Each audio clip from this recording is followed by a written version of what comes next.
Muy buenas tardes, mi nombre es Jason Palacio, soy estudiante de Contaduría Pública de la Universidad Minuto de Dios y mi compañero, participé de este grupo con mi compañero Gustavo, de la materia Legislación Laboral. Un contrato de trabajo existe por sí mismo ante la presencia de los componentes esenciales del contrato. No importa qué relación contractual tengan entre el contratador y el trabajador. Según el artículo 23 del Código Sustantivo, se refiere a las tres partes esenciales que contiene un contrato. El primero es la prestación del servicio personal, el segundo es la subordinación, la continuada subordinación, y el tercero es la remuneración o la retribución del servicio. Cuando se configuran esos tres elementos, estamos frente a un contrato laboral, no importa cómo lo hayan llamado las demás partes. El primer elemento esencial del contrato es la prestación del servicio personal, como ya lo había dicho anteriormente. Es el trabajador que personalmente debe realizar el trabajo contratado, de modo que la ejecución del trabajo no puede ser delegada a un tercero. Quien debe elaborar es la persona contratada. Como segundo es la continuada subordinación. La subordinación es el elemento que define la existencia o no de un contrato de trabajo. Dice la norma: la continuada subordinación o dependencia del trabajador respecto al empleador que faculta a este para exigirle el cumplimiento de órdenes en cualquier momento, en cuanto al modo, tiempo, cantidad de trabajo, e imponerle reglamentos, la cual debe mantenerse por todo el tiempo de duración del contrato. Todo ello sin que afecte el honor, la dignidad y los derechos mismos del trabajador, en concordancia de los traslados o convenios internacionales que sobre derechos humanos relativos a la materia que obliguen al país. Por último elemento tenemos la retribución o remuneración del servicio. Este elemento es común a cualquier otro contrato bilateral o oneroso, donde por hacer algo se tiene derecho a una remuneración. La norma simplemente se refiere a un salario como retribución del servicio. A continuación les voy a leer cada palabra como dice la norma. Dice: la denominación que se le dé al pago por las partes no condiciona su naturaleza jurídica, dice la norma del Código Sustantivo del Trabajo, pues la esencia salarial del mismo surge necesariamente de su condición de ser una contraprestación directa de un servicio personal subordinado. Aquí en la norma nos está mencionando los tres elementos principales del contrato en cuanto a su remuneración. El elemento de la relación jurídica que identifica su naturaleza laboral y la distingue de una manera civil o de otro estirpe lo constituye la subordinación o dependencia jurídica y continuada que se supedite la forma de los servicios.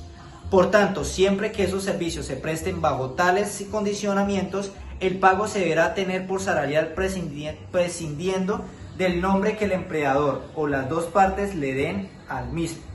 Es decir, que en la norma está retribuido que la remuneración es según el contrato establecido entre las partes. Ahora vamos a ver los mecanismos para contribuir al mejoramiento de la estabilidad laboral.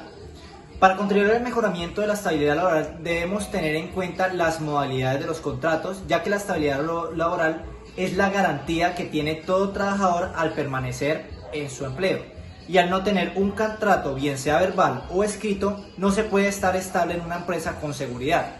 Entonces, es importante que tengamos en cuenta las modalidades de los contratos. Existen dos tipos de contratos, modalidades de contratos para ciertas empresas. El contrato verbal, donde se ponen de acuerdo entre el empleador y el empleado para definirlo, o el contrato escrito, que consta de un libro especial donde se especifican los términos contractuales. Ahora vamos a ver algunas medidas de mejoramiento para las partes del contratante. Según el artículo del Código Sustantivo, algunas recomendaciones para los contratantes que deben de ir en el contrato es el artículo 57, donde se especifican las obligaciones especiales del empleador, y el artículo 58, donde se especifican las obligaciones especiales del trabajador.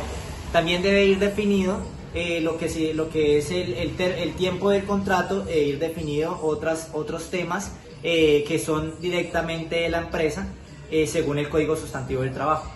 A continuación vamos a revisar lo que es un contrato laboral de la empresa Rubenchos, donde yo laboro.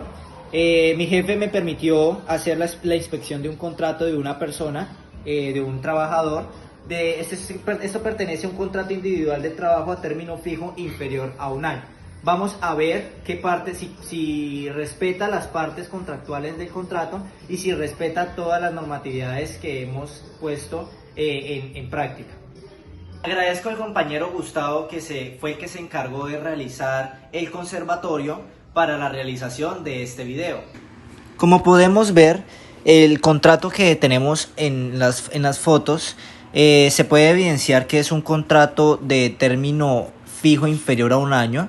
Tiene los componentes esenciales que se debe requerir en un contrato laboral, que son la prestación del servicio personal, la continuada subordinación y la remuneración del mismo trabajo. En sus cláusulas contiene todo lo que tiene que ver con las indemnizaciones, con las horas extras, con los deberes del trabajador, con los deberes del empleador, perdón, y contiene también las correspondientes afiliaciones de salud, de pensión que se requiere legalmente. La verdad es un contrato muy completo que me he tomado el tiempo de revisarlo, de leer todas sus páginas, todo su contenido, todas las cláusulas que contiene según el Código Sustantivo del Trabajo, y es uno de los contratos más estrictos en su legalidad.